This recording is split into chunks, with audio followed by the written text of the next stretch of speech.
Magandang araw sa inyong lahat mga palangga. Thank you so much. Mga team abroad, team Pilipinas, team seniors, team bahay. Marami pong salamat. Yung hindi pa po nag-subscribe sa aking channel, mag-subscribe na po kayo. The MJ's Vlog. Hello, hello. Thank you so much mga palangga. Paalala ko lang, yung hindi pa po nag-subscribe sa aking channel, mag-subscribe na po. The MJ's Vlog. So, ito na nga mga palangga. Pag-usapan natin si Tisoy. Mayroon pala siyang bago ngayon na film. Under Viva Films. Siguro mga palangga, kung pumirma man siya sa GMA, mayroon na siyang, siguro may pinirmahan siya na pwede siyang magtrabaho sa iba-iba. Sa Star Magic, Channel 2, sa Viva Films, tapos sa GMA, siguro mayroon yan. Pero hindi nga rin natin alam. Sila lang nakakaalam dahil hindi naman yun pinakita na pumirma siya. So, wala namang sinabi. Hindi natin nga, kasi hindi naman pinakita. Dahil siyempre, mababash na naman. Ang dami namang bashers. Kasi ang daming pangako. Tapos, iniba na naman. Diba? Pumirma. Sabi, hindi pumirma. So, hindi na yun pinakita.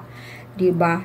Hindi na yung pinakita kung pumirma siya ulit sa GMA o hindi na. Pero yung magtataka ka nga kasi parang hindi na siya, diba? Hindi na exclusive kasi pwede na siyang magtrabaho sa iba under Viva Films ngayon. Tapos, isa na siyang producer. Tapos siya pa rin ang gumanap o siya daw ay bilang, ano daw siya dyan, lawyer. Kita mo mga palangga, talaga namang yaman-yaman na niya, di ba? Ay yung asawa niya hindi na nagtrabaho, o di ba? Ilang araw na hindi na pumasok si Mingay. Baka nga, di ba, kung naalaala niyo noon sa KS na mayroon noon na magkano ba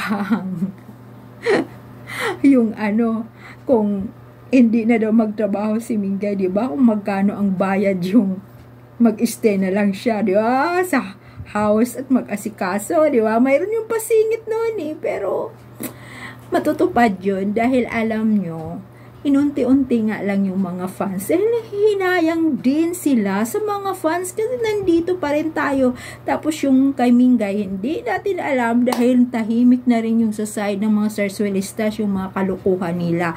O nasaan na yung mga buntis-buntis na yan? Na, syuki-syuki na pinakasal dahil buntis. O 10 bisis na binuntis pero wala namang ipinanganak.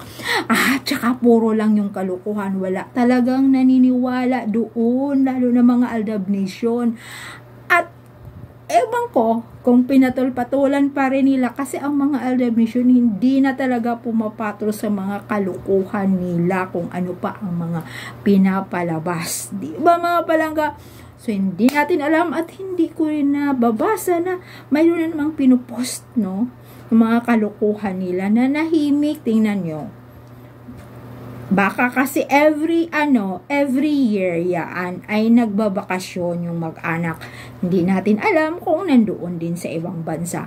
Tapos, wala naman ding lumabas na picture. Hindi ko rin alam at hindi ko rin nakita. Kasi kung makita ko, mayroon na naman kalukuhan na nag-i-edit, masasabi ko rin at makikita rin yan. Kaya, thank you so much mga palangga. Yun na naman ay may bago na namang film si Tisoy. Pero wag po tayong mag-alala dahil yung katambal niya may shoota po yan. Si Heaven, yung shoota niya si Marco. Kaya thank you so much. Salamat po sa inyong lahat. Bye!